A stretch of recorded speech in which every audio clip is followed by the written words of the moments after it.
Alhamdulillahi Rabbil Alamin, wa bihi nasta'in ala umuri dunya waddin, wassalatu wassalamu ala al-mab'uthi rahmatan lil alamin, nabiyyina wa habibina wa qudwatina Muhammad ibn Abdullah wa ala alihi wa sahbihi wa man sara ala nahjihi wa ihtada bihadihi wa istanna bisunnati ila yaumiddin. Amma ba'd. Yang dihormati fadil pengacara majlis, yang dimuliakan pengurusi ahli janta kuasa, imam-imam masjid Al-Imam Syafi'i rahimahullah, muslimin dan muslimat, para jemaah, para pencinta ilmu sekalian, Assalamualaikum warahmatullahi wabarakatuh. Alhamdulillah, syukur kita kepada Allah Azza wa Jalla kerana pada hari ini 20 Rajab 1444 kita dapat lagi bersama dalam majlis ilmu di masjid yang sentiasa menganjurkan majlis-majlis ilmu untuk memandaikan ummah, untuk memberi kefahaman kepada para jemaah dan sekaligus memberi semangat untuk kita beramal dan berjuang menegakkan agama ini, dan juga memperbanyakkan amalan kita sebelum kita bertemu dengan Allah Azza wa Jalla. Para jemaah sekalian, insya-Allah tazkirah ringkas kita pada kali ini dengan tajuk golongan yang rugi ataupun kerugian peluang dan pahala. Akhirnya pahala diberi kepada orang. Ini kita bimbang hari ini. Benda yang kita sayang, kita beri kepada orang yang kita tak suka. Perkara yang kita sayang, kita beri kepada orang yang kita tak suka. Kalaulah andai kata yang kita sayang kita beri kepada orang yang disayangi, munasabah. Dan sepatutnya begitu. Tapi yang jadi sekarang ni tidak sepatut. Allahu Akbar. Ya, maka kita rasa satu kerugian yang besar. Kita beramal, kita bekerja, kita berusaha, akhirnya apa yang kita buat orang lain ambil hasil. Coba tuan-tuan bayangkan kalau kita duduk atas dunia ni, kita buat kerja, macam-macam benda yang kita buat, tapi hasilnya dapat pada orang lain. Apa perasaan kita? Sudah tentu kita akan kecewa, akan feras, macam-macam yang kita ada lagi. Maka perbincangan kita hari ini supaya kita tidak jadi manusia yang rugi dan manusia yang kerugian pahala diberi kepada orang yang dia tak sayang. Allahu Akbar. Dalam sebuah hadis Nabi sallallahu alaihi wasallam, hadis ini pendek ya. Suatu hari Rasulullah sallallahu alaihi wasallam lalu ikut kubur. Nabi kita lalu ikut sebuah kubur. Kemudian Nabi tanya, kubur siapa ini? Kubur siapa ini? Sahabat beritahu, ya Rasulullah, ini kubur sahabat kita yang baru meninggal. Faqala Nabi sallallahu alaihi wasallam, Nabi kata apa? Rak'atani khafifatan mimma tahqiruna wa tanfiluna yaziduhuma hadha, yushir ila hadha al-qabr fi amalihi ahabbu ilaihi min baqiyati dunyakum. Maksud dia, bila Nabi tengok kubur siapa ni, Nabi tanya. Sahabat beritahu, ya Rasulullah, kubur fulan, sahabat kita baru meninggal. Nabi kata apa? 2 rakaat solat sunat yang kamu buat sangat ringkas. Kamu buat secara ringkas-ringkas. Dia kata, ulama hadis kata khafifatan, ringkas maknanya tak banyak baca Fatihah saja.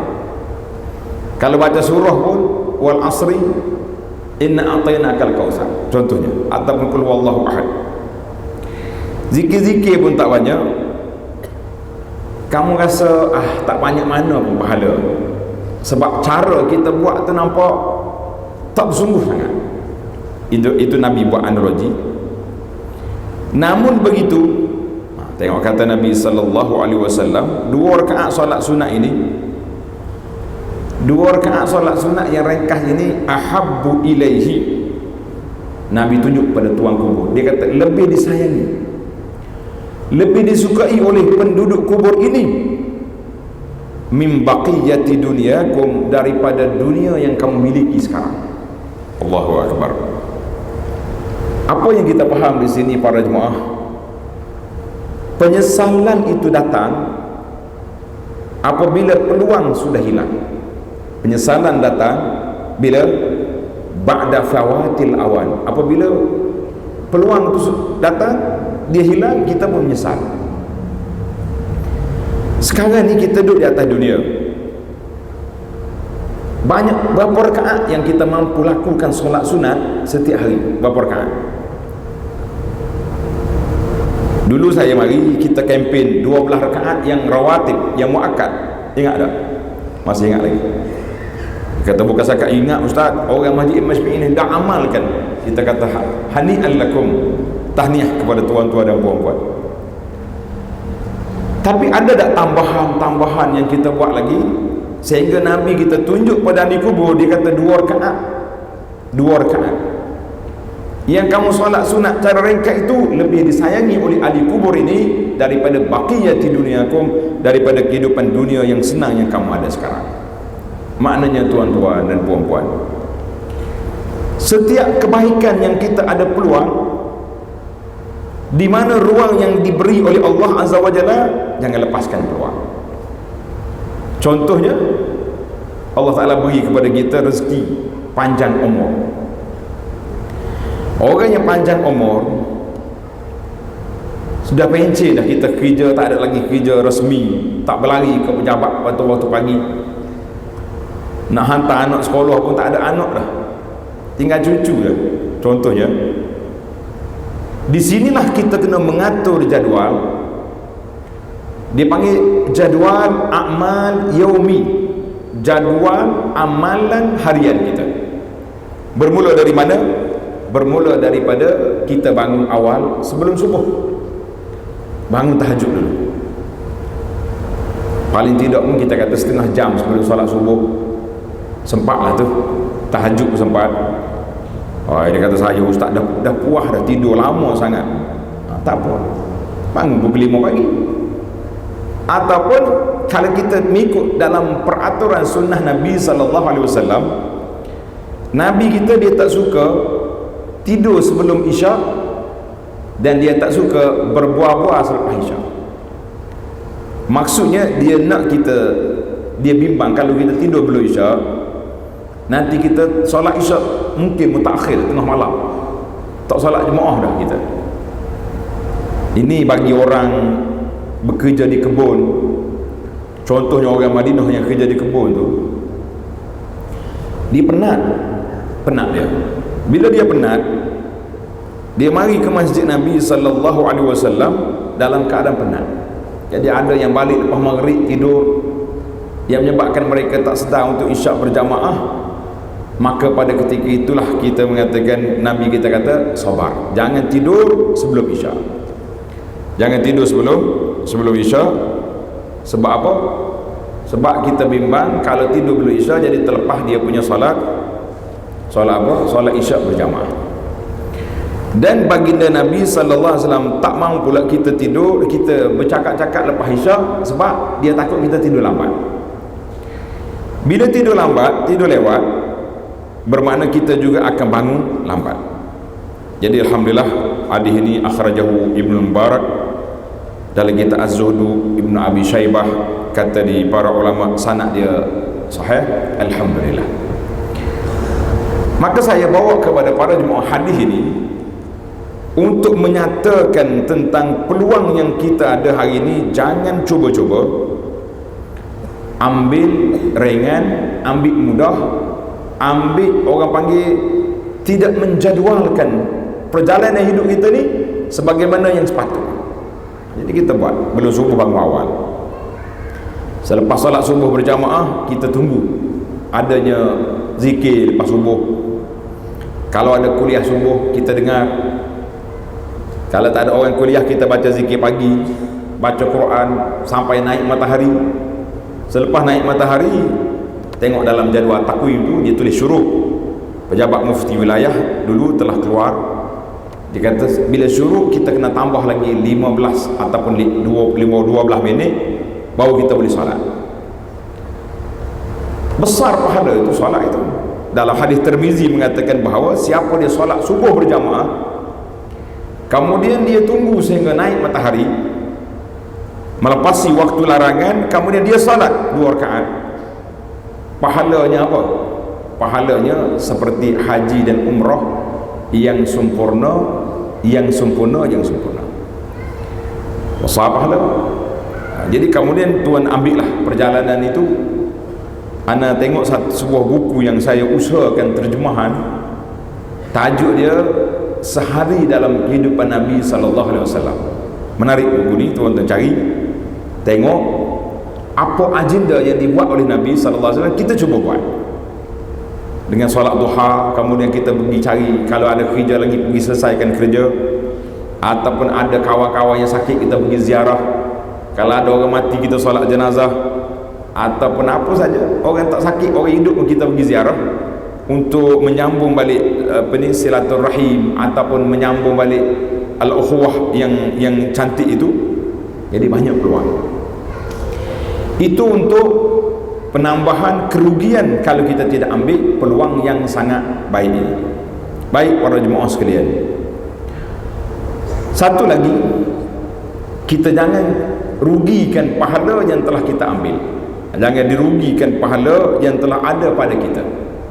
Pahala yang dah kita raih, para jemaah sekalian, jangan dirugikan. Artinya jangan sekali-kali kita beri kepada orang, lebih-lebih lagi orang yang kita tak suka. Adapun orang yang kita suka, orang yang kita sayang, ibu bapa kita, adik-beradik kita, sahabat-sahabat kita, guru-guru kita yang kita sayang, patut kita beri pahala. Tapi jangan ambil yang kita punya, pahala lain kita beri. Kita doa untuk mereka, kita sedekah untuk mereka, kita istighfar untuk mereka, semuanya boleh. Tapi jangan kata hak kita. Ni kita bimbang hari ni semua pahala kita buat asyik bagi korang ya. Akhir kali mana yang kita punya? Jangan aja. Tapi yang malangnya, ada beberapa perkara saya senarai pendek di sini, mungkin dalam 5 perkara amalan perbuatan yang merugikan pahala kita, yang menyebabkan di akhirat esok kita menyesal menjadi manusia yang kecewa. Tuan-tuan boleh tanda yang pertama. Yang pertama, kebanyakannya isu ni berkait dengan manusia, berkait dengan hubungan dengan manusia. Hadis Nabi sallallahu alaihi wasallam yang diriwayat oleh Imam Al-Bukhari rahimahullah daripada Abi Hurairah radhiyallahu anhu, anna Rasulullah sallallahu alaihi wasallam qala, Nabi kita bersabda, man kanat 'indahu mazlamatun li akhihi falyatahallalhu minha. Ada riwayat kata al-an. Siapa yang tersalah melakukan kezaliman kepada saudara dia. Zalim ni banyak jenis, kata di para ulama syarah hadis, kata ai kezaliman di dunia, mana kita pernah melakukan kezaliman kepada dia. Zalim itu ada 2 kategori. Tuan-tuan tanda, zalim ada 2 kategori. Satu dia panggil madiyatun, zalim dari sudut mata benda, material, ambil duit dia ke ataupun apa benda yang kita buat, yang penting pukul dia, itu dia panggil zalim. Mana pukul orang, tumbuk orang, ataupun apa saja yang kita boleh buat, itu termasuk dalam kezaliman.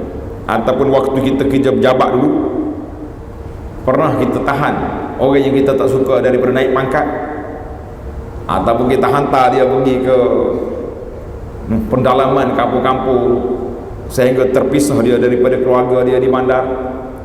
Itu semua termasuk dalam kezaliman dari bentuk fizikal perbuatan.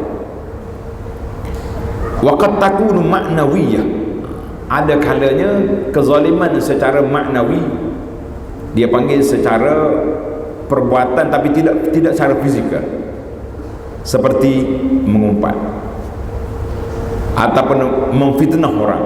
Pernah kita fitnahkan orang, atau kita mengeluarkan tulisan-tulisan yang menjatuhkan kawan tersebut. Ini semua termasuk dalam man kanat indahu mazlamah. Siapa dia pernah melakukan kezaliman kepada kawan dia, Nabi kata apa? Falyatahallalhu minha al-an. Nabi SAW suruh kita minta maaf sekarang. Ini kita tengok dengarlah setengah orang ni dia bercakap sedap. Dia kata tak apa, tak ada masalah. Saya tak nak maaf atas dunia ni kalau dia minta maaf pun, sebab saya nak berbicara dengan dia di hadapan Allah. Tuan-tuan dan puan-puan, pada hari kiamat, hari penuh dengan huru-hara. Sekarang ni kalau kita berbicara, berunding, pergi mahkamah, susah dah. Naik turun mahkamah pun susah. Ingat di akhirat esok senang. Oh, tak apa, saya nak bercakap depan Allah, bukan mudah. Kerana itu kalau orang minta maaf, kita fikir 4 kali. Aku tak nak maaf. Contohnya, nak bercakap depan Allah Azza wa Jalla, tuan-tuan kena ingat, selagi kes dia tak selesai depan Allah, walaupun kita ni orang baik, kita ni ahli syurga, insya-Allah tak boleh masuk dalam syurga. Awak kena tunggu dulu sebab ada kes yang tak selesai. Tapi kalau dia tu memang na'udzubillah lah, orang yang tak baik, orang yang akan pergi ke neraka, lagi dahsyat. Jadi maka taujih an-nabawi, Nabi kita SAW ajar kepada kita di sini supaya apa? Falyatahallalhu al-an, minta maaf sekarang. Tapi minta maaf betul, bukan minta maaf kad raya. Tuan-tuan tahu minta maaf kad raya macam mana? Tahu? Lagu mana? Dekat nak raya tulis surat selamat hari raya, maaf zahir dan batin. Jadi ke tak jadi? Tulis waktu jumpa pagi raya tak salah ya tuan. Dia ni tengok dia tu mari kita pintu lain dah masuk. Mana kad bermaaf-maafan, tuannya tak maaf, tak ada. Kadang-kadang minta maaf tak tahu tempat pun ada juga. Duduk di airport atau ambil gambar pakai ihram, tulis minta maaf semua, saya nak pergi umrah. Nak pergi umrah baru minta maaf. Kalau tak pergi umrah tak minta maaf. Kenapa? Jadi kita minta maaf ni spesifik. Hak tu bolehlah kita minta maaf secara umum. Secara umum kalau ada tersalah. Tapi memang kita tahu kita bersalah dengan orang, tak boleh secara general. Kena minta maaf dengan orang tu. Dengan orang yang kita buat zalim pada dia. Kata Nabi sallallahu alaihi wasallam, fa innahu laisa thamma dinarun wala dirham. Kerana di akhirat esok tak ada lagi kita bawa dinar, tak bawa lagi dirham. Tak ada lagi. Mana kalau orang tu dakwa awak pernah curi duit saya 500, nak bayar tak boleh. Tak ada cash. Kata orang di akhirat esok tidak ada cash. Tak ada cashier, tak ada duit, tak ada bank yang kita boleh ambil bayaran. Habis yu'khazu min hasanati. Ingat, bayaran di akhirat esok, tuan-tuan kena tanda, kredit kad di akhirat esok bukan dengan duit tapi dengan amalan. Ini yang kita bimbang ni. Kita punya bayaran di akhirat dengan amalan. Ambil amalan, beri kepada orang. Ambil amalan, beri kepada orang. Sebagaimana hadis yang lebih detail dalam hadis yang kedua yang kita akan baca nanti, dia panggil hadisul muflis. Maka Nabi SAW beritahu, fa illam yakun lahu hasanatun, andai kata dia tak ada lagi kebajikan, dia sudah tamat, kebajikan dia sudah habis, dia beri semua kepada orang, apa dia? Ukhiza min sayyiati akhihi, diambil kesalahan dosa kawan tu, campur kat orang ni. Pelik Ustaz. Kan dalam Quran Tuhan kata wala taziru waziratun wizra ukhra, dosa orang lain tak pergi pada orang lain. Ini apa pun nak cerita? menarik soalan yang ditanya, insya-Allah jawab penjelasan yang kita beri. Dosa orang lain tak akan mari kepada kita. Naam, betul. Illa, kata di ulama hadis atau ulama tafsir kata, illa, kecuali dosa bersebab. Dosa bersebab, maka dia akan melarang. Contoh hari ini, kalau orang tak tutup aurat keluar rumah, dosa tak dosa? Dosa. Dosa dia naik atas kepala kita ke tidak? Sepatutnya tidaklah dia yang tak tutup aurat. Dosa juga kalau awak tengok aurat dia, itu dosa. Tapi kalau yang tak tutup aurat itu isteri kita, anak kita, ayah, suami, boleh dosa ke tidak? Boleh. Itu dia panggil dosa bersebab. Dosa bersebab. Hak ni sama juga. Tak ada dosa orang lain boleh diberi pada orang lain, illa, kecuali kalau bersebab. Mana sebab kenapa kamu zalim pada dia, kamu tak minta maaf dengan dia di dunia, maka di akhirat esok diambilnya kebajikan kamu ataupun diambil dosa dia, dicampur atas kepala orang yang tidak tahallal, yang tidak minta maaf di akhir, di dunia dulu. Maka dengan ini para jemaah sekalian, kita minta sangat-sangatlah supaya kalau boleh kita sama-sama kita cuba, orang panggil, berusaha untuk apa? Untuk menyelesaikan semua masalah yang berlaku sebelum Ramadan tahun ni. Kenapa pula Ramadan tahun ni? Patut raya tahun ni. Nah, kita sebenarnya banyak benda yang tertinggal ataupun terlewat, delay. Sepatutnya memohon maaf bukan hari raya. Hari raya ni tak ada maaf. Hari raya ni kosong dah. Waktu mohon maaf bila? Bulan Syaban. Waktu mohon maaf bila? Bulan Syaban. Mana dalil? Dalilnya Nabi SAW beritahu kepada kita, hadis malam nisfu Syaban, yattali'ullahu ala ibadihi. Allah Ta'ala tengok kepada hamba-hamba dia pada malam itu, maka diberi keampunan kepada orang yang baik, kecuali musyrik, orang yang syirik, dan musyahid, orang yang berkelahi. Berkelahi tak lepas. Itu satu. Satu lagi hadis, Nabi SAW banyak berpuasa pada bulan Syaban, puasa sunat. Orang tanya Rasulullah, kenapa Rasulullah banyak puasa sunat pada bulan ini? Nabi SAW bagi tahu, fihi, pada bulan Syaban ni turfa'u fil a'mal ila rabbil alamin. Bulan ini diangkatnya amalan setahun kita diangkat untuk rekod ni kepada Allah Azza wa Jalla. Maka aku nak waktu diangkat itu dalam keadaan kita sudah bersih, tak ada dosa, amalan kita diangkat dengan penuh dengan rekod-rekod yang baik.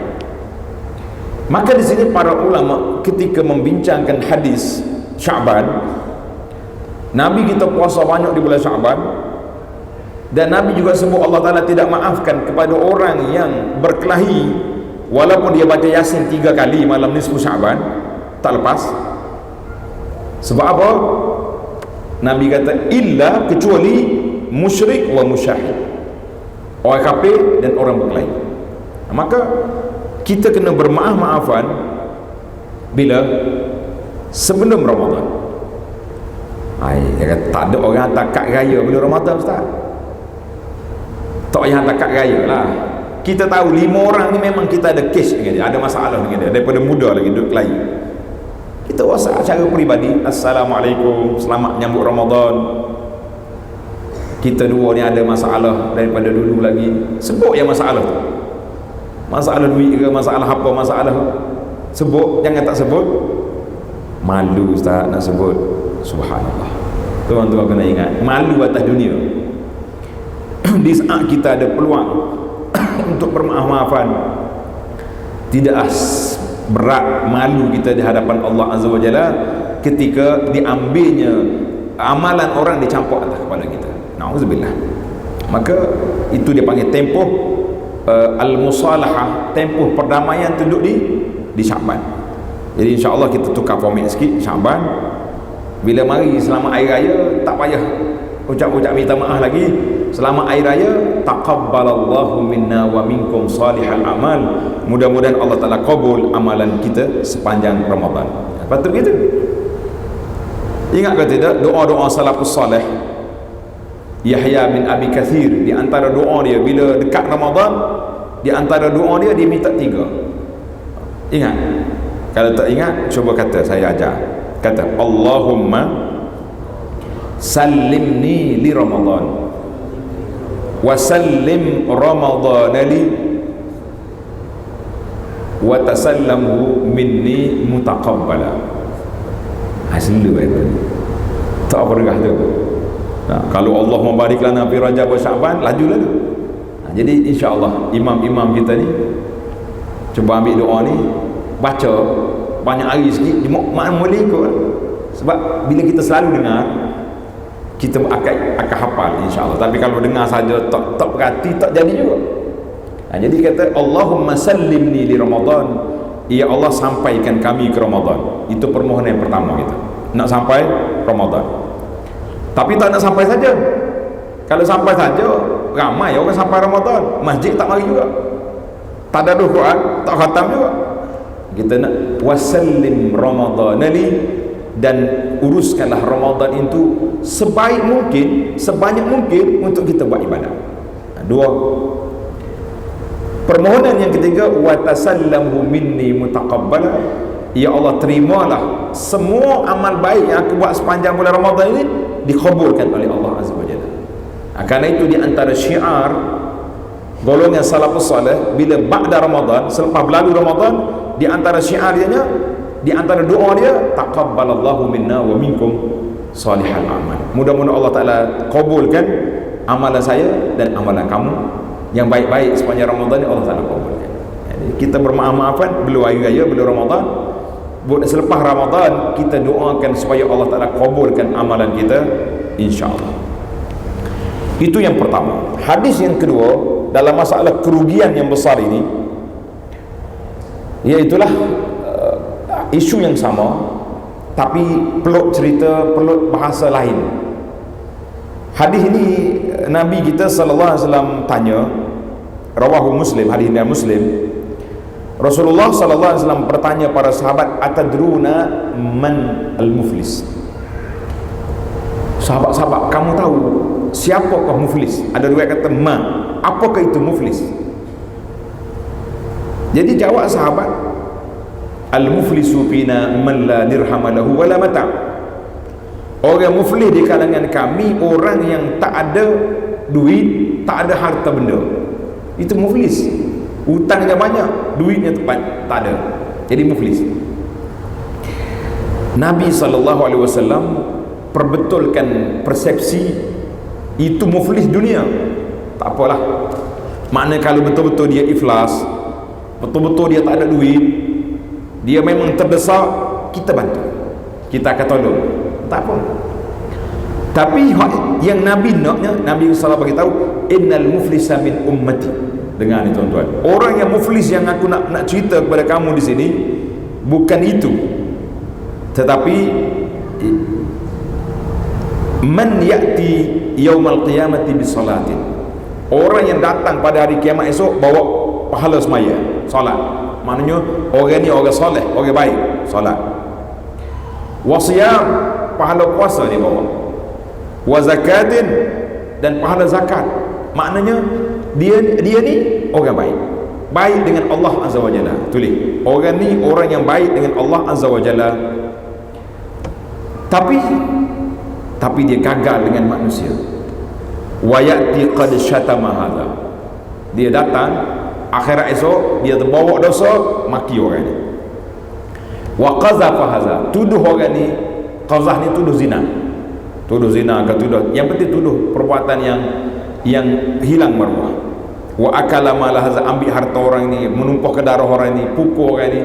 Tadi kita dah sebutlah makna pukul nanti, bukan pukul dengan tangan tumbuk je, pukul dengan tanda tangan pun termasuk dalam pukul.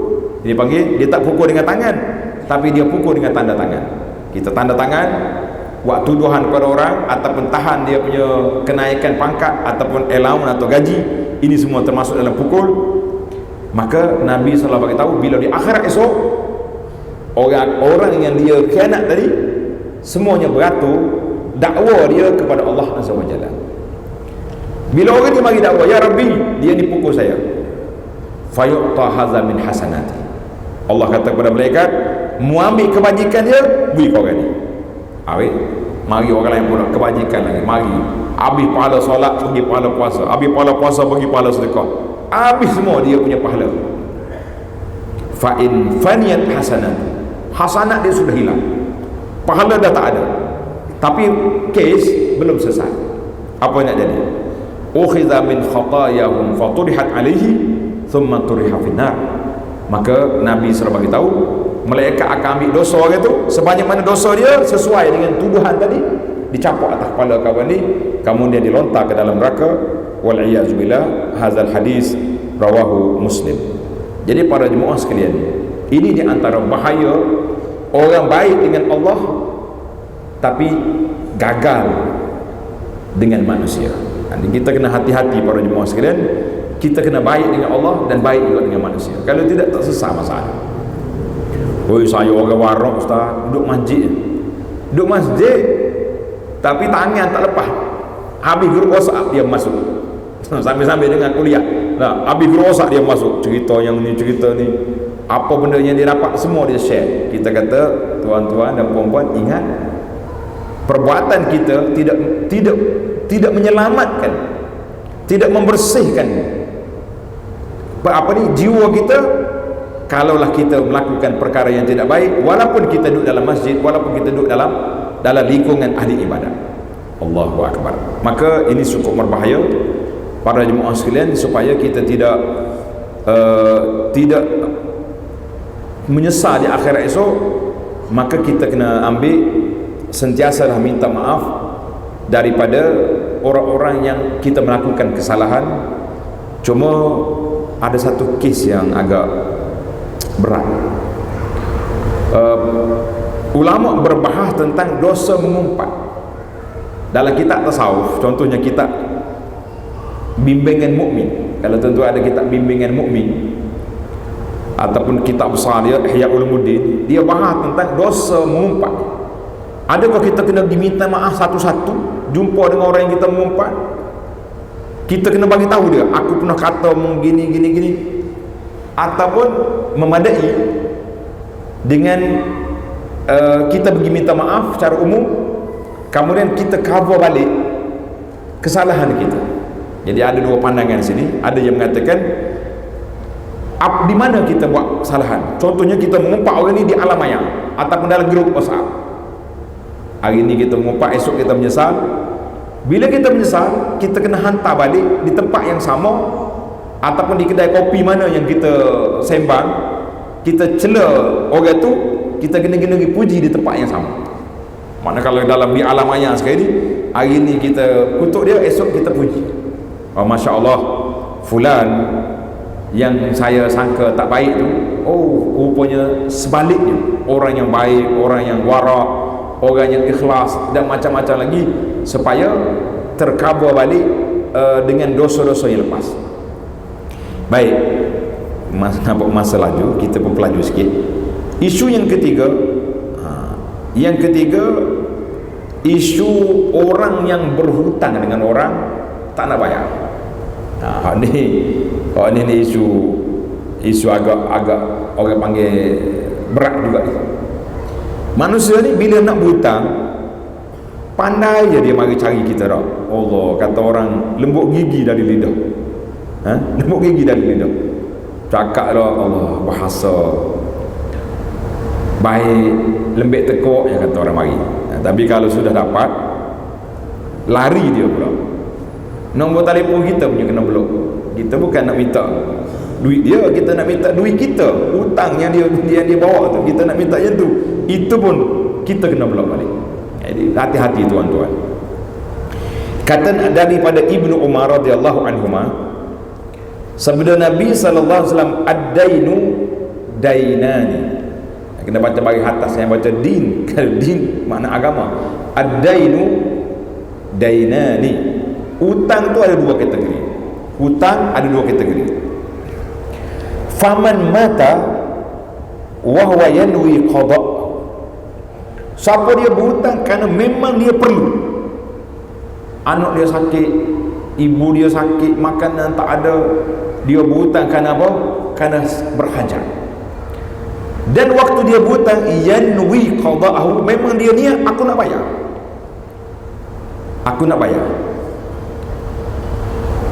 Kata Nabi SAW, fa'ana waliyuhu, orang ni aku wali dia. Apa mana aku wali dia? Maknanya kalau langsung dia mati, tuan hutang tu mari jumpa dengan kerajaan, bagi dia punya penyata, dia ni berhutang aku 3,000, 4,000. Kita pun siasat, memang orang ni sangat terdesak. Dia pun dapat bantuan daripada kebajikan masyarakat ke daripada orang, tak cukup. Kita ni kadang-kadang kita umum je, oh kita dah bagi bantuan. Awak bagi tu bila? Tahun lepas. Berapa bagi? 500. 500 sebulan tak cukup. Jadi kita kena siasat. Kalau disiasat dan didapati bahawa dia berhutang kerana berhajat, kerana keperluan, kerana terdesak, maka fa'ana waliyuhu, maknanya baitul mal kena ambil cana, ambil tanggungjawab, tolong lunaskan hutang dia. Kalau tidak, dia masuk dalam kubur dalam keadaan berhutang, dahsyat. Tapi ingat, waman mata walam yanwi qada. Siapa dia mati, dia memang tak ada niat pun nak bayar hutang orang, memang kelentung punya. Dia panggil scammer sekarang ni. Scammer ke apa benda? Fazalikal ladzi yu'khazu min hasanati. Orang ni di akhirat esok akan diambil kebaikan dia.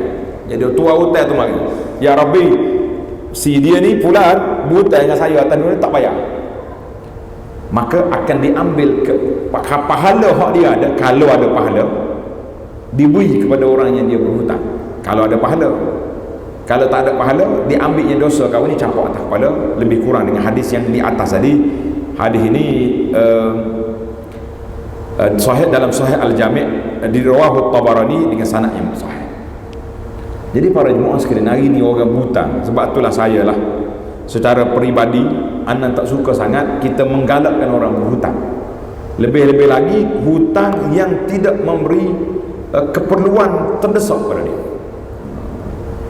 Dalam kursus umrah ke kursus haji, biasa ada sahabat-sahabat kita ni bahagian keuangan, dia kata, ustaz boleh tak saya nak minta tolong, ustaz tolong kempen, siapa nak pergi umrah tak ada duit, tak cukup duit, tak mampu, kami akan beri pembiayaan. Saya kata, pembiayaan apa? Sedekah lah, kena bayar. Pergi umrah 10-12 hari, dia menanggung hutang berapa tahun? Jadi orang berhutang nak pergi umrah contohnya, jangan galakkan orang berhutang. Sebab kesian dia pergi umrah 10-12 hari, balik menanggung hutang bertahun. Jadi sedangkan Allah SWT beri, walillahi 'alan nasi hijjul baiti man istata'a. Itu bahasa Arab, man istata'a, maknanya orang yang betul-betul mampu baru dia pergi. Kalau orang tak mampu, tak payah. Kalau orang sponsor tolong bawa dia pergi, sah umrah dia, haji pun sah. Contoh dia ni orang miskin, kita orang kaya, kita masuk dia haji hak VIP dia panggil, hak 150,000 seorang, sah. Tapi kalau nak suruh dia berhutang, tidak. Sebab hutang ni menyusahkan kawan tu selepas dia mati. Jadi panjang lagi hikayat-hikayat yang perlu diselesaikan. Baik para jemaah sekalian, kita ambil satu lagi hikayat, iaitulah tentang di antara orang yang rugi, orang yang menyesal, iaitulah orang yang melakukan amal kebajikan. Ini kita muhasabah diri kita sendiri. Man ya'malul khairat, dia buat kebajikan, wa yanfa'un nas, dan manusia mendapat manfaat daripada kerja yang kita buat. Tapi malangnya si hak kerja ni, orang yang melakukannya la yuridu min hadzal khair, dia sendirinya tidak ikhlas. Wa hadzal fi'l at-tayyib, Dia buat benda-benda kebajikan untuk dipuji, supaya orang kata dia ni orang pemurah, dia kata orang ni baik, orang ni macam-macam orang kata. Ini kita muhasabahlah benda-benda macam ni. Tak lepas daripada hati kita mesti ada. Tetapi kita kena lawan. Bila dipanggil dalam bahasa tasawuf, dia panggil khawatir qalbiyah, lintasan hati. Mana kalau kita terfikir benda macam ni, kita terus potong kat, kita kata auzubillahi minasyaitanir. Ini mainan syaitan, nak kacau aku, nak hilangkan pahala aku. Jangan. Seorang sahabat nama dia Adi bin Hatim. Adi ni pemurah, ayah dia lagi pemurah.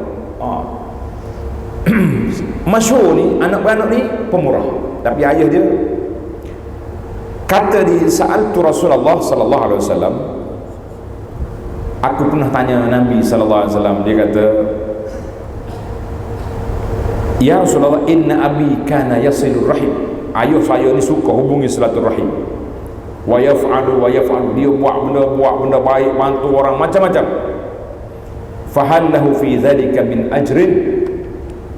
Dia boleh pahala ke tidak? Faqala Rasulullah sallallahu alaihi wasallam, inna abaka arada amran fa'adrakahu. Nabi kata tak boleh pahala ayah. Lesh, kenapa? Inna abaka, ayahmu arada amran, dia buat kebajikan tu kerana dia nak nama. Kata ulama hadis, yakni zikra, mana nak orang puji dia, nak suruh orang sebut Adi, nak suruh orang sebut dia ni hebat, dia ni, nak suruh orang kata dia berani, maka dia dah dapat sebutan di dunia, di akhirat tak ada lagi peluang. Maka ulama hadis ni riwayat oleh Imam Ahmad dan sanad dia baik dalam as-sahihah. Maka kata di para ulama, kanat niyatuhu an yuzkar, niat dia nak suruh orang puji, nak suruh orang kata berani, nak suruh orang kata hebat, nak suruh orang cakap dia ni karim, pemurah. Maka al-a'malu bin niyat, amalan itu dengan niat. Amalan itu dengan niat. Sebab apa? Sebab salah niat, dia buat satu perkara nak suruh orang puji. Kita kata ini satu perkara yang cukup menakutkan kita. Cuma tadilah kata di para ulama, sekiranya terlintas dalam hati kita benda tak baik, kita potong. Kita kata astaghfirullahalazim, la ilaha illallah, a'udzubillahi minasyaitanir rajim, lawan. Itu insya-Allah pahala tak hilang.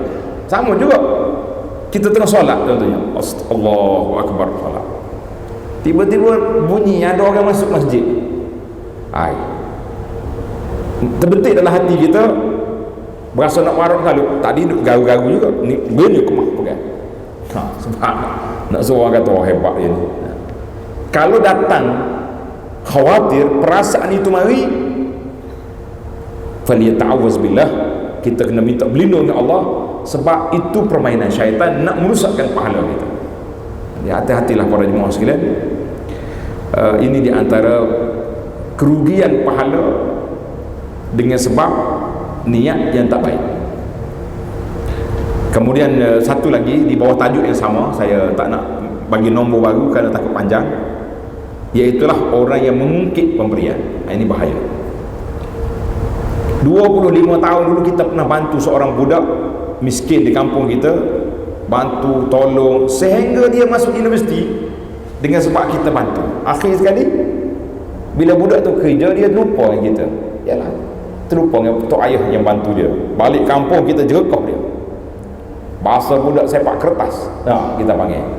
Budak lepok tepi jalan, aku bantu kau. Subhanallah, 25 tahun subur pahala kita habis hilang begitu saja. Haba'an mansura, pahalanya hilang dengan sebab mengungkit pemberian. Dan yang terakhir, pahala hilang dengan terakhir, orang yang zahirnya baik tapi buruk ketika bersendirian. Na'udzubillah. Maknanya depan orang ni kak warak, tak ada dosa lah dia ni, diam, asyik pegang tasbih je. Tasbih yang bergerak mulut tu, tak cakap orang. Sebagaimana Allah Ta'ala sebut dalam Quran, dalam ayat surah An-Nisa 108, yastakhfuna minan nasi wa la yastakhfuna minallahi wa huwa ma'ahum. Dia sembunyi dosa dia daripada orang, tapi dia tak mampu nak sembunyi dosa dia daripada Allah, sedangkan Allah bersama dengan kita sentiasa. Mana itu dia panggil. Jadi dalam hadis Nabi sallallahu alaihi wasallam diriwayatkan oleh seorang sahabat nama dia Thauban. Thauban ni pembantu Nabi. Dia pernah dengar satu hari baginda sallallahu bersabda, la'alamanna aqwaman min ummati. Baginda Nabi sallallahu kata, aku tahu ada beberapa kaum dari kalangan umat aku. Mana umat aku ni mana orang beriman lah. Lepas tu Nabi kata umat aku min ummati ya'tuna yawmal qiyamati bihasanati amsali jibali tihamah. Dia bawa pahala yang dia bawa sebesar bukit Tihamah. Bukit Tihamah ni bukit besar di Arab ni. Kalau kita sini bukit apa tahu, bukit besar yang penting.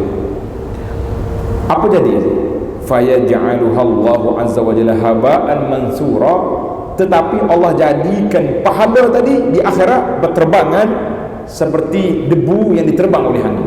Kita akan nampak kan, waktu ada matahari masuk celah tingkap tu, nampak macam berasak itu. Itu dia panggil haba'an, macam haba. Rupanya haba'an ni bahasa Melayu haba, tidak haba bahasa Melayu.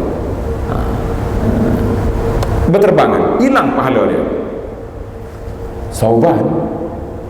Sauban dia duduk dekat Nabi SAW, kejut. Ya Rasulullah, sifhum lana. Wahai Rasulullah, sifatkan orang itu pada kami. Jallihim lana, jelaskan siapa mereka.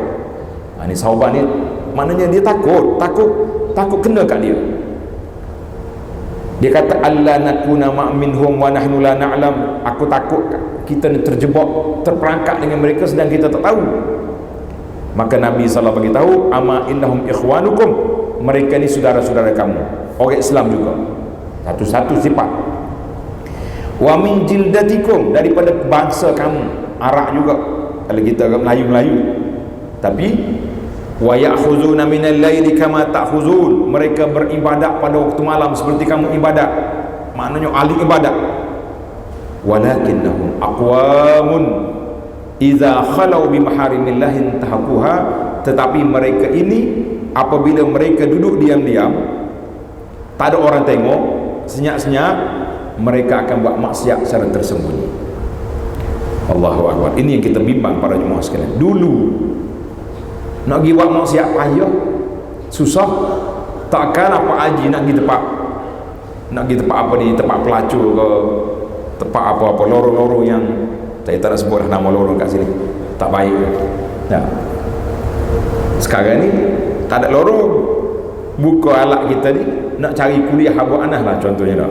Nak jumpa tarian gelek ke apa benda, duk tengok hantu. Kita kata ini cukup berbahaya. Maknanya bila kita tak ada orang, lain watak kita. Depan orang, lain watak. Ini panggil bermuka-muka, warak depan manusia, tetapi menjadi manusia yang jahat apabila tak ada orang tengok. Dia terlupa kepada Allah Azza wa Jalla, dia terlupa kepada muraqabatillah. Maka kata Nabi SAW, orang yang buat dosa secara senyap-senyap, sedangkan orang pada zahirnya orang cium tangan dia, hormat pada dia, orang ini pahala dia akan hilang di akhirat esok, haba'an mansura, sebagaimana debu yang berterbangan. Jadi para jemaah sekalian, itulah motivasi kita yang dapat kita perbincangkan pada saat ini. Yang pertama, peluang yang ada ini mesti digunakan, jangan disia-siakan, supaya kita tidak menjadi manusia yang menyesal di akhirat. Dan ada 5 ataupun 6 perkara yang menghilangkan pahala kita di akhirat esok. Lebih-lebih lagi pahala yang berkait dengan hubungan dengan manusia. Kita tak masuk lagi bab riya, bab ibadat. Kita mengatakan mudah-mudahan Allah Ta'ala beri perlindungan kepada kita dan jaga kita daripada kehilangan pahala, dan menyebabkan kita juga akan dicampur dosa-dosa orang di atas kepala kita. Jagalah pahala kita, jangan beri pahala kita kepada orang yang kita tak suka, dan jangan ambil pula dosa orang campur atas kepala. Aqulu qawli hadza subhanakallahumma wa bihamdika asyhadu an la ilaha illa anta astaghfiruka wa atubu ilaik. Wa sallallahu ala nabiyyina Muhammadin wa ala alihi wa sahbihi ajma'in. Walhamdulillahi rabbil alamin. Wassalamualaikum warahmatullahi wabarakatuh.